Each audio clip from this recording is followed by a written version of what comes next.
Hi guys! Welcome to my YouTube channel, and for today's video, we are going to discuss and learn the different types of soils, its colors, texture, and also the different macro and microorganisms that can be found on the soil.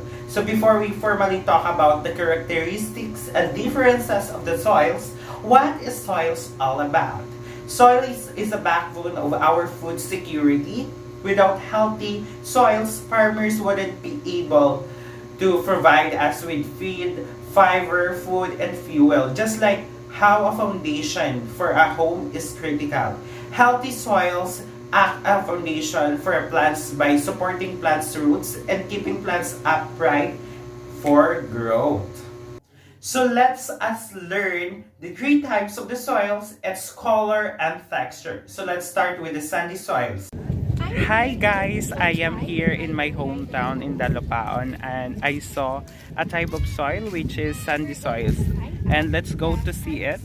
Here we are guys. As you can see guys, it consists of small particles of weather rocks. It has the largest particles among the three types of the soils. The color of it is a light brown, kinda yellow, and its texture is gritty and raw. The drainage system and erosion are good, however it has the nutrients and poor water holding capacity. Let's go for the second type of the soil. It's a clay soils. It has the smallest particles in among the three types of the soil. The color of it is a light brown, but also it has an orange or even a red colors. Its texture is sticky and lumpy when wet, which plants needs because of rich and nutrients, and also a hard with the cracks when dry. The soil particles are tightly packed with a very little or no air space. As you can see guys, the soil has a good water holding capacity. Clay soil is the densest and heaviest types of the soil which does not drain well. And the last one is the loam soil. I've noticed that it is a combination of the sand, silt, and clay. It's black color because of the high amount of humus. Its texture is soft, dry, and crumbly.